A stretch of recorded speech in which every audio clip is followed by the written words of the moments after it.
Sports guide நியூஸ்க்கு வணக்கம். பாரிஸ்ல Olympics வந்து பிரம்மாண்டமா தொடங்க இருக்கு. அதோட ஓப்பனிங் செரமனி அந்த சைன் நதிக்கரையில கோலாகலமா நடக்க இருக்கு. அதுல இந்தியாவோட கண்டிஜென்ட்டை இந்திய வீரர் வீராங்கனைகள் எல்லாரையும் முன்ன நின்று வழி நடத்திட்டு போக போறது நம்ம தமிழகத்தைச் சேர்ந்த டேபிள் டென்னிஸ் வீரர் சரத் கமல் அவர்தான். பிவி சிந்துவும் சரத் கமலும் சேர்ந்து இந்தியாவோட அந்த வீரர் வீராங்கனைகளை வந்து அந்த அணிவகுப்பை வந்து முன்னிருந்து கொண்டு போக போறாங்க. ஸோ இது வந்து ஒரு பெருமையான ஒரு தருணம். சரத்கமலை பொறுத்த வரைக்கும் ஏற்கனவே 4 ஒலிம்பிக்ஸ்ல ஆடி இருக்கிறாரு. இது அவர் ஆட போற 5வது ஒலிம்பிக்ஸ்.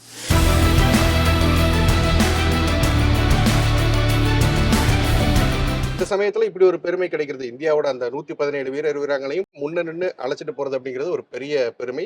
ஸோ அதை இப்ப சரத்கமல் பெற்றிருக்கிறாரு. ஸோ இன்னைக்கு நம்ம கூட வந்து சரத்கமல் அவரோட அப்பாவும் அவங்களோட சித்தப்பாவும் இருக்கிறாங்க. இவங்க வந்து அப்பா சித்தப்பாவை தாண்டி இவங்க 2 பேரும் தான் சின்ன வயசுல இருந்து அவரோட கோச்சாவுமே இருந்திருக்காங்க. ஸோ சரத்கமல் அவரை பத்தி இந்த மொமெண்ட் பத்தி அவங்க கிட்ட நிறைய பேசி தெரிஞ்சுக்கலாம் வாங்க. வணக்கம் சார். வணக்கம். இந்த மொமெண்ட் பத்தி சொல்லுங்க சார். ஒரு ப்ரௌட் மொமெண்ட் இல்லையா உங்களுக்கு பொறுத்த வரைக்கும்? இந்தியாவோட கண்டிஷன்ல வந்து முன்ன கொண்டு போறாரு, பிளாக் பேரரா இருக்க போறாரு. 5வது முறை விளையாட்டு இருக்கான். அதுல பிளாக் பேரர் வந்தது எங்களுக்கு ரொம்ப மகிழ்ச்சியா இருக்கு. சின்ன வயசுல இருந்து அவனு குளத்தை எந்த அளவுக்கு கொண்டு வந்து எங்களுக்கு கெரியர்ல இது ஒரு இது கம்ப்ளீட் ஆன மாதிரி, எங்க கெரியர் கம்ப்ளீட் ஆன மாதிரி இருக்கு இந்த 5வது இதுக்கப்புறம் விளையாடுவானா இல்லையா? ஆல்ரெடி 42 இயர்ஸ் ஆயிடுது. லியாண்டர் பேஸுக்கு அடுத்தது 5வது முறை இது பண்றதுல 4-5 பேர்த்துல இவன் ஒரு ஆள் வரான். எங்க ஃபேமிலிக்கு ஃபுல்லா இதுவா இருக்கு. டேபிள் டென்னிஸ் ஃப்ராட்டர்னிட்டிக்கு இது ஒரு பெரிய மகிழ்ச்சியான தருணம்.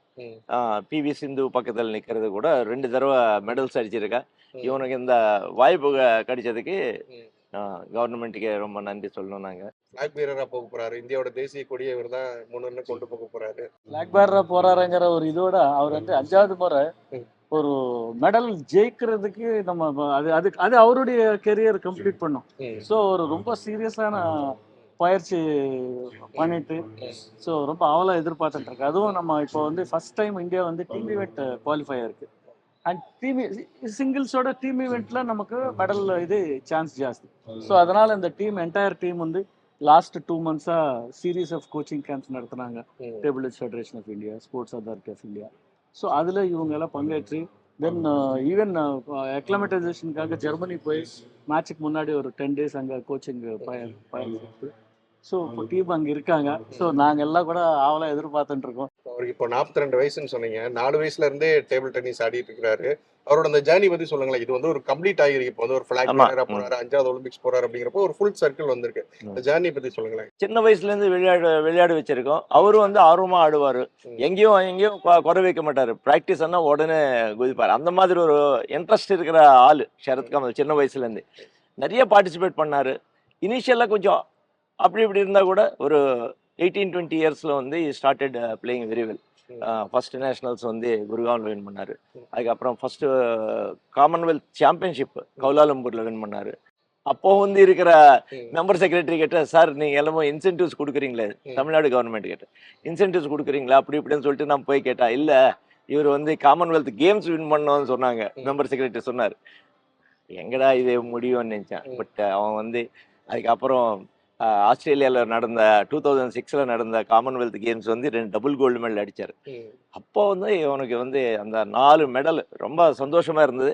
அதுக்கப்புறம் நெவர் லுக் பேக். இவன் அடிச்சுட்டே இருக்கிறான். இப்போ 13 மெடல்ஸ் அடிச்சிருக்கான் காமன்வெல்த்தில். அதில் 7 கோல்டு, 4 வந்து சில்வரு, 2 வந்து 10 times நேஷனல்ஸ் வின் பண்ணியிருக்கான். அதுவும் பெரிய ரெக்கார்டு, யாரும் பண்ணாது. இது இந்த மாதிரி நிறைய ரெக்கார்ட்ஸ் பண்ணியிருக்கான். வேர்ல்டு கப் 34 இருக்கான்.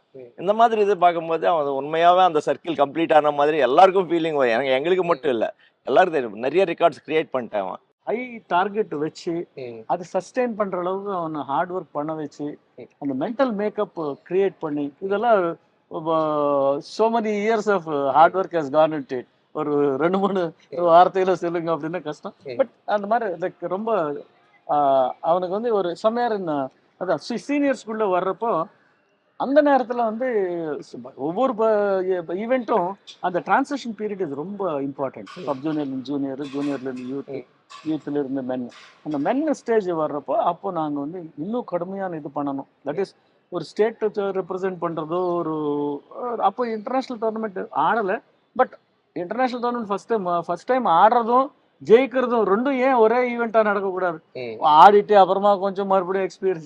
ஸோ ஒரு டிஃப்ரெண்ட் மென்டல் மேக்கப், நாங்களும் ஒரு டிஃப்ரெண்ட் மென்டல் மேக்கப்போட அவனுக்கு அந்த ஊக்கம் கொடுத்துட்டு லைக் நல்ல ஒரு இந்தியா கொடி உன்னால பறக்கணும் அப்படிங்கிற ஒரு பேசியது திருப்பி அதை பத்தி பேசிட்டு அந்த மாதிரி இட் பிகேம் ஒரு மேட்னஸ். ஒரு இது இனிஷியலா கொஞ்சம் ட்ரீம், அதுக்கப்புறமா அது over a period it became. நான் ஜென்ரலா நான் நிறைய வாட்டி பேசுறத சொல்லுவேன், பீப்புள் சேஸ் தேர் ட்ரீம்ஸ், இவனுக்கு his dream is chasing him அப்படின்னு. அதுதான் உண்மை. அவன் கேம் விட முடியல, அது இன்னும் ஏதாவது பண்ணணும் அப்படின்னு.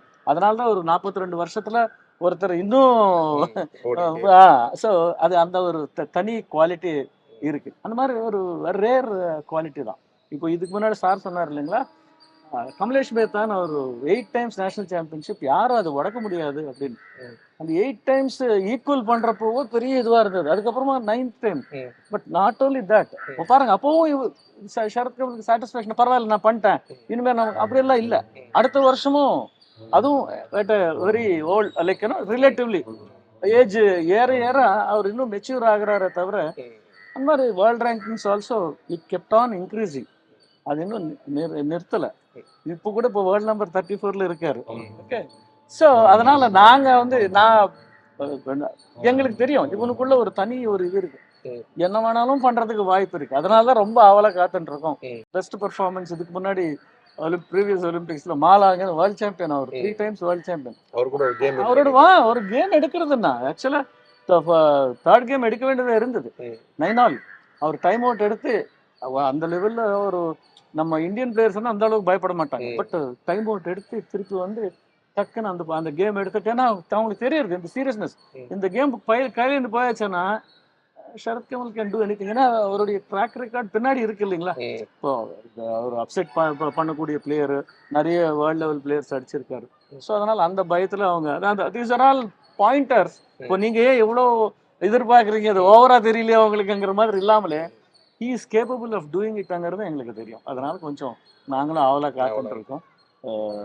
சரத் கமல் மாதிரி இன்னும் நிறைய பிளேயர்ஸ் இந்தியாவுக்கு உருவாக்கணும் அப்படிங்கிற ஒரு ஆசையும் இருக்கு. 2004 ஒலிம்பிக்ஸ் தான் ஃபர்ஸ்ட் ஒலிம்பிக்ஸ் இல்லையா? அப்போ போனப்போ எப்படி இருந்துச்சுன்னா, இது 5வது ஒலிம்பிக்ஸ். இப்போ ஃபர்ஸ்ட் டைம் போறப்போ அவருக்குமே எக்ஸைட்மெண்ட். 2003ல தான் நேஷனல் சாம்பியன் ஆயிருக்கான். ஸோ 2004 போகும்போது எல்லாருக்கும் ஒரு எக்ஸைட்டிங்கா இருந்தது. இவன் ஒலிம்பிக் ஆடுறான்றது தான் பெரிய இதுவா இருந்தது. தென் டூயிங் சம்திங் தேர். அவன் என்ன பண்ணுவானே அவனுக்கும் பெரிய ஐடியா கிடையாது. இப்போ மெச்சூரிட்டி ஒவ்வொரு ஒலிம்பிக் போக போக போக அவனுக்கே தெரியுது, நான் இந்த இதில் இது பண்ணியிருக்கணும், அந்த இதில் இது பண்ணணும், நெக்ஸ்ட் இது பண்ணணும். அது என்ன கடுமையாக ஒர்க் பண்ணுறான். 5வது ஒலிம்பிக்னால அவனுக்கு ஃபிட்னஸ் கிளியராக இருக்கு. ஃபிட்னஸ் அவனுக்கு இப்போ நீங்கள் பார்த்தீங்கன்னா சின்ன பையன் மாதிரி இருக்கிற அந்த மாதிரி ஒரு ஃபிட்னஸ் பண்ணி இதெல்லாம் பண்ணதான். ஃபர்ஸ்ட் டைம் போகும்போது அவனுக்கு எக்ஸ்பீரியன்ஸ், அந்த சந்தோஷம். நான் ஒலிம்பிக்ஸ்க்கு போயிடுறேன், அதுவும் ஏத்தியன்ஸ் 100 இயர்ஸ் கழிச்சு வருது. ஏத்தியன்ஸில் வந்து 100 இயர்ஸ் கழிச்சு வருது. சென்டினரியில் வந்து நான் பார்ட்டிசிபேட் பண்ணுறான்ற ஒரு இது ரொம்ப ஜாஸ்தியாக இருந்தது. அப்போ கூட உங்கள் மாதிரியே நிறைய பேர் இன்டர்வியூஸ் எடுத்தாங்க. பட் இந்த அளவுக்கு ஒன்றும் கான்ஃபிடண்ட்டாக பேசுறதுக்கு ஒன்றுமே இல்லை. டேபிள் டென்னிஸ் அப்போ ஃபேமஸ் கிடையாது. தட் இஸ் இந்தியாவில் வந்து அந்த அளவுக்கு ஃபேமஸ் கிடையாது.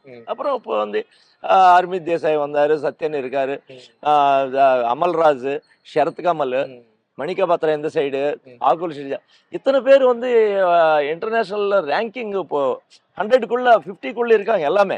ஸோ அதனால என்ன வந்து ஃபியூச்சருக்கு வந்து ரொம்ப நல்லா இருக்கும்னு சொல்லிட்டு Sharath can guide future youngsters. அவனுக்கு ஒரு இந்த 5 ஒலிம்பிக்ஸில் வந்து அவனோட இது வந்து அந்த ட்ரெஷர் வந்து you cannot say Sharath Kamal is fit to guide children. அது அந்த ஒரு இது இந்த 5 ஒலிம்பிக்ஸில் வந்தது. ஃபர்ஸ்ட் ஒலிம்பிக்ஸ் ஒன்லி எக்ஸைட்மெண்ட், ஏதாவது பண்ணா நல்லா இருக்கும்ன்ற ஒரு இது. நாங்களும் அதே மாதிரி ஆவலா காத்துட்டு இருக்கோம். செகண்ட் ரவுண்ட்ல தோத்துட்டோம் ஃபர்ஸ்ட் இதுல. ஸோ நல்ல ஃபீலிங், குட் ஃபீலிங். ஒலிம்பிக்ஸ்லேயே அவர் ரிட்டையர்ட் ஆகிற மாதிரி எல்லாம் பேச்செல்லாம் இருந்துச்சு. பட் அதெல்லாம் தாண்டி 3 வருஷம் கழிச்சு இப்போ பாரிஸுமே வந்துட்டாரு. இந்த 3 வருஷம் எப்படி இருந்துச்சு, என்ன மாதிரி போச்சு அவருக்கு? கடினமா இந்த 3 வருஷம் போறது வந்து லாஸ்ட் காமன்வெல்த் கேம்ஸ்ல வந்து அவன் 4 மெடல் அடிச்சிருக்கான். 3 கோல்டு மெடலும் ஒரு சில்வர் மெடல். ஃப்ளூக்கா தோத்துட்டாங்க. சில்வர் மெடல் வந்து சத்யன் அவனோ டபுள்ஸ், தோக்கவே சான்ஸ் இல்லை, பட் தோத்துட்டாங்க. ஸோ அந்த மாதிரி ஒவ்வொரு இது அந்த நேஷனல்ஸ் வின் பண்ணியிருக்கான் ஷரத். கடுமையா ஒர்க் பண்ணியிருக்கான் அவன். இந்த காமன்வெல்த் கேம்ஸ்க்காக நம்ம ஏதாவது பண்ணோம் 2022ல அப்படின்னு சொல்லிட்டு அங்கே ஸ்டார்ட் பண்ண இது நேஷனல்ஸ் வின் பண்ணியிருக்கான், காமன்வெல்த் வின் பண்ணியிருக்கான். அதுக்கப்புறம் ஏஷியன் கூட நம்ம மெடல் 2 மெடல் வந்து ஏஷியன் கேம்ஸில் 2 மெடல் வந்துடும், 2 பிராஞ்ச் மெடல் வந்தது ஃபர்ஸ்ட் எவர் இது 58 இயர்ஸில் வந்தது. அந்த மாதிரி ஒவ்வொரு ஃபீட்டு பண்ணிட்டு இருக்கும்போது நமக்கு தெரியுது இந்த ஒலிம்பிக்ஸ் கூட நம்ம டீம் ஈவெண்ட் இன்க்ளூட் ஆச்சு இந்த வருஷம் for the first time. So as a team is a team man Sharath, supporting by all other 3 Manav Thakkar, Harmeet Desai and அதே மாதிரி உமனில் கூட. ஸோ இப்போ வந்து நம்ம வேர்ல்டில் ஒரு மார்க் பண்ணியிருக்கோம் ஆல்ரெடி.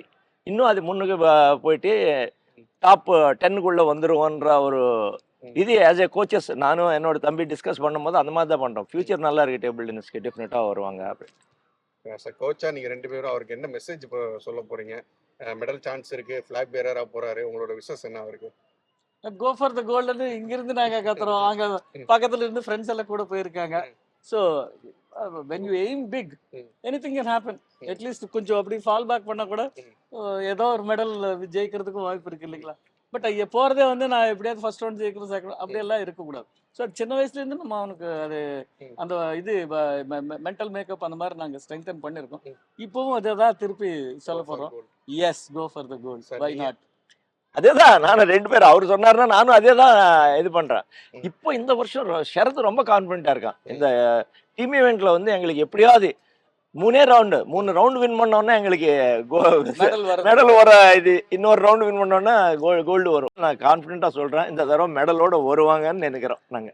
சரத்கமல் இந்தியாவோட அந்த டேபிள் டென்னிஸ் ஃபேஸ் அப்படின்னு சொல்லலாம். 5வது தடவை ஒலிம்பிக்ஸ் போறாரு, இந்த தடவை கண்டிப்பா மெடல் ஜெயிப்பார் அப்படிங்கிற நம்பிக்கை எல்லாருக்குமே இருக்கு. அதோட அந்த ஃபிளாக் பேரரா போறாரு அப்படிங்கிறதுமே ஒரு பெரிய பெருமை தான். தொடர்ச்சியா ஒலிம்பிக்ஸை ஃபாலோ பண்ணுவோம். நீங்களும் ஸ்போர்ட்ஸ் வீடனோட இணைஞ்சிருங்க. நன்றி.